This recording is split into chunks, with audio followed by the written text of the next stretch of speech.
Guys, मैं Lokesh Kumar शपर exam zone में आपका हार्दिक स्वागत करता हूं और मैं आपके लिए पढ़ा रहा हूं यूपी पुलिस के लिए मैथ, जिसमें हमारा चैप्टर चल रहा है अनुपात समानुपात और जिसमें मैं पार्ट 9 आपके लिए करा चुका हूं। आज लेकर आया हूं पार्ट 10 और ये हमारा अनुपात समानुपात का अनुपात और समानुपात की आज अंतिम क्लास है और पार्ट होगा 10।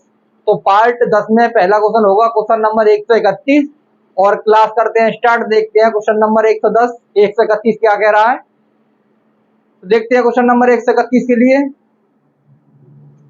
ए तथा बी की आय का अनुपात और बी तथा सी की आय का अनुपात 3:2 है। तदनुसार यदि ए की आय का तिहाई भाग सी की आय के चौथाई भाग से 1000 रुपये अधिक हो तो बी की आय क्या है। तो देखते हैं इसका हल। देखो, हमें ए अनुपात बी कितना दे रखा है 3:2। यहीं बी अनुपात सी कितना दे रखा है 3:2। तो यहां से हम क्या करेंगे, ए अनुपात बी अनुपात सी निकालेंगे। तो देखो, ए अनुपात बी अनुपात सी बराबर बी की वैल्यू यहाँ कितनी है 2 और बी की वैल्यू यहाँ कितनी है 3। तो दोनों में अलग अलग है, तो हम क्या करेंगे उल्टा n बना देंगे। देखो क्या हो जाएगा 3 3 9 अनुपात 3 दूनी 6 अनुपात 2 दूनी 4। ठीक है, तो हमारा ए अनुपात बी अनुपात सी कितना आया 9:6:4।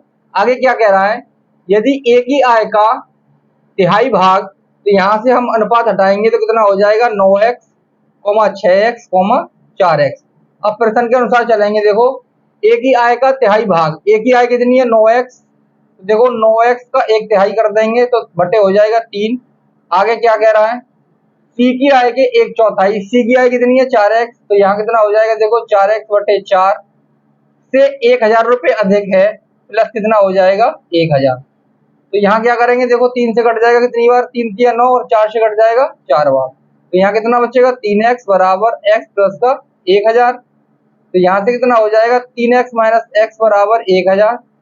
तो यहाँ से हो जाएगा 2x बराबर 1000 और x बराबर कितना आ जाएगा 500 रुपये। ठीक है, x बराबर कितना आ गया 500। पूछा क्या है हमसे, तो b की आय कितनी है। तो अब देखो b की आय कितनी होगी, b का रेशो कितना दे रखा है 6x। तो b की आय बराबर कितना दे रखा है 6x। 6 गुणा x का मान कितना आया है 500, तो कितना आ जाएगा 6 5 30। तो कितना आ जाएगा आंसर 3000 रुपये। तो क्वेश्चन नंबर 131 है, उसका आंसर आएगा 3000 रुपये। अब देखते हैं क्वेश्चन नंबर 132 क्या कह रहा है। क्वेश्चन नंबर 132 कह रहा है, देखो कि एक परिवार की आय एवं व्यय का अनुपात 10:7 है। यदि उस परिवार का व्यय 10,500 रुपये हो तो उसकी बचत कितनी है। देखो, हमें जो व्यय दे रखा है अनुपात में कितना दे रखा है 7 और रुपये में कितना दे रखा है 10,500। तो 7 यूनिटी वैल्यू 10,500, एक यूनिटी वैल्यू कितनी हो जाएगी 7 देखना 7 7 5 35, मतलब 1500 रुपये हो जाएगी एक यूनिटी वैल्यू। अब हमसे पूछिए बचत, तो देखो बचत कैसे निकालेंगे। 10 रुपये आय है, 7 रुपये खर्च कर रहा है, तो कितने रुपए बचा रहा है 3 यूनिट बचा रहा है। एक यूनिट का मान कितना है 1500 रुपये, तो 3 यूनिट का मान कितना हो जाएगा 4500 रुपये। तो ये हमारे क्वेश्चन नंबर 132 का आंसर है। अब देखते हैं क्वेश्चन नंबर 133 क्या कह रहा है। ए और बी की साप्ताहिक आय का अनुपात 9:7 है और उनके व्यय का अनुपात 4:3 है। यदि दोनों व्यक्ति हर सप्ते 200 रुपये बचा लेते हैं तो उन दोनों की साप्ताहिक आय का योग क्या है। तो देखो इसको हल करते हैं। उनकी आय का अनुपात कितना दे रखा है 9:7। ठीक है, ये आय का अनुपात है और नीचे दे रखा है 4:3। ये किसका अनुपात है व्यय का। ठीक है, अब हमें बचत निकालनी है। देखो वहां हर व्यक्ति कितने रुपए बचा रहा है 200 रुपये। अगर हम यहाँ देखते हैं तो देखो 9 आय है और 4 खर्च कर रहा है, तो कितने बचा रहा होगा 5। और यहाँ 7 आय है और 3 खर्च कर रहा है, तो कितना बचा रहा होगा 4। मतलब दोनों की जो बचत है वो अलग अलग है, लेकिन वहां दोनों की बचत कितनी है समान। तो हमें समान करने के लिए क्या करना पड़ेगा, इन दोनों के डिफरेंस से नीचे गुणा कर देंगे और इन दोनों के डिफरेंस से ऊपर गुणा कर देंगे। तो देखो नीचे का डिफरेंस करेंगे तो एक की दोनों में गुणा करेंगे तो कितना हो जाएगा 9:7 ही रहेगा। ऊपर का डिफरेंस कितना है 2 और 2 के नीचे गुणा करेंगे तो कितना हो जाएगा 4 दूनी 8 और 3 दूनी 6।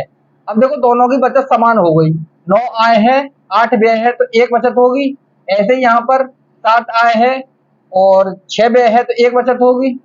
एक यूनिट की वैल्यू जो दे रखी है हमें कितनी दे रखी है 200 रुपये।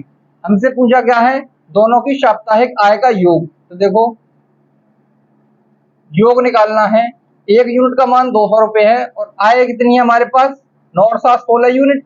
तो 16 गुणा 2 तो कितना हो जाएगा 16 दूनी 3200 रुपये। तो दोनों की जो साप्ताहिक आय का योग है वो कितना है 3200 रुपये। अब चलते हैं क्वेश्चन नंबर 134 की ओर, देखते हैं 134 क्या कह रहा है। ए तथा बी की आय का अनुपात 2:3 है और उनके व्यय का अनुपात 1:2 है। यदि उनमें से प्रत्येक की बचत 24,000 रुपये हो तो ए की आय ज्ञात करें। सेम क्वेश्चन है, बस वैल्यू बदल दी है। तो देखो आय का अनुपात कितना दे रखा है 2:3 और यहां पर व्यय का अनुपात कितना दे रखा है 1:2। तो यहां देखते हैं इनकी बचत, 2 आय 1 खर्च तो 1 बचत होगी, 3 आय 2 खर्च तो 1 बचत होगी। तो यहाँ कुछ करने की जरूरत नहीं है हमें, एक यूनिट की जो वैल्यू है हमें कितनी दे रखी है 24,000 रुपये। ठीक है, और हमसे पूछा क्या एक ही आय। तो देखो एक ही आय कितनी यूनिट है 2, एक यूनिट का मान कितना है 24,000, तो 2 यूनिट का मान कितना हो जाएगा 48,000 रुपये।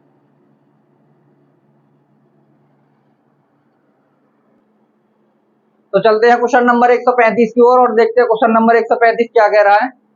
ए एवं बी की मासिक आय का अनुपात 6:5 है और उनका मासिक व्यय 4:3 के अनुपात में है। यदि प्रत्येक प्रति माह 400 रुपए की बचत करता है तो उनकी मासिक आय की राशि ज्ञात करें। तो देखो हल करते हैं इसको। आय का अनुपात कितना दे रखा है 6:5 और व्यय का अनुपात कितना दे रखा है 4:3।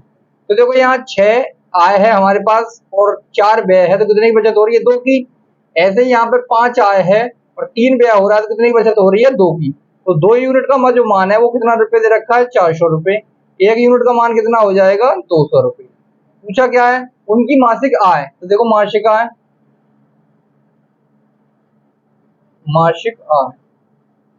दोनों का कितना यूनिट है मासिक का 6 और 5 11, एक यूनिट का मान कितना है 200, तो 11 दूनी कितना हो जाएगा 2200 रुपये।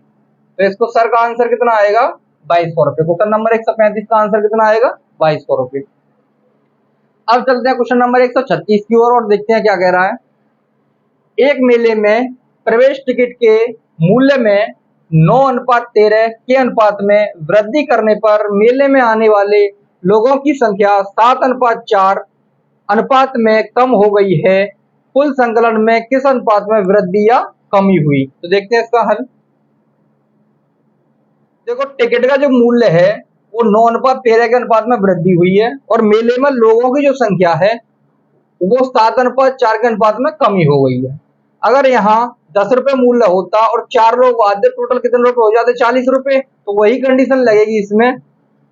तो देखो कितना हो जाएगा 9 गुणा 7 अनुपात, यहाँ कितना हो जाएगा 13 गुणा 4, 9 सत्ते कितना हो गया 63 अनुपात और 13 चौका 52। तो इस क्वेश्चन का जो आंसर है वो कितना आएगा 63:52। अब आगे चलते हैं क्वेश्चन नंबर 137 की ओर। क्वेश्चन नंबर 137 जो है जिसकी उसकी जो थ्योरी है वो 136 की तरह ही है, बस चेंज क्या हुआ है ये अनुपात चेंज हो गए हैं। तो मैं करा देता हूं। देखो क्वेश्चन नंबर 137 सेम थ्योरी है, नंबर चेंज कर देंगे यहाँ 137। तो यहाँ जो अनुपात है वो हो रहा है 11:16 के अनुपात में मूल्य में वृद्धि हो रही है और जो लोग हैं उनमें कमी कितनी हो रही है 19:9 के अनुपात में। ठीक है, तो यहाँ देखो क्या हो जाएगा 11 × 19 अनुपात 16 × 9। तो कटेगा कुछ या नहीं कटेगा, कटेगा नहीं कुछ। तो देखो कितना हो जाएगा 19 × 19 हासिल का 1, 19 × 19 और 1 20, कितना हो गया 209 अनुपात 16 निम्मा कितना हो जाएगा 144। तो इस क्वेश्चन का जो आंसर है वो कितना आ जाएगा 209 अनुपात 144। अब यहाँ क्या हो रही है कमी हो रही है, यहाँ क्या हो रही है कमी हो रही है। ठीक है, पहले वाले क्वेश्चन में एक बार देख लेना, उसमें मैंने ध्यान नहीं दिया कमी है या वृद्धि है। अब आगे देखते हैं क्वेश्चन नंबर 138। तो देखो 138 138 में भी देखो यहाँ वैल्यू चेंज करनी पड़ेगी बस। 138 में वैल्यू है 17 19 और यहाँ लोगों की संख्या में क्या हो रहा है, लोगों की संख्या में जो है 11:10, मतलब 11 से 10 हो रहा है, इतनी कमी हो रही है। तो यहाँ देखते हैं, देखो कितना हो जाएगा, 17 गुणा 11 अनुपात 19 गुणा कितना हो जाएगा 10। तो कितना हो जाएगा, देखो 11 7 77 का 7 हासिल के 7, 11 का 11 और 7 18, 187 अनुपात 19 दाम 190। तो यहाँ क्या हो रहा है, यहाँ हो रही है वृद्धि। ठीक है, 187 से कितना हो गया 190। अब देखते हैं क्वेश्चन नंबर 139। 139 देखो क्या कह रहा है, अनुपात चेंज हो रहा है। यहाँ पे अनुपात हो रहा है हमारे पास 3:7 और यहाँ लोगों का जो अनुपात है वो हो रहा है हमारे पास 16:13। 16:13। तो यहाँ क्या हो जाएगा, देखो 3 गुणा 16 अनुपात 7 गुणा 13। 16 दिया कितना हो जाएगा 48 अनुपात 13 7 91 हो जाएगा। तो यहाँ क्या हो रही है वृद्धि। तो क्वेश्चन नंबर 139 का आंसर है 48:91।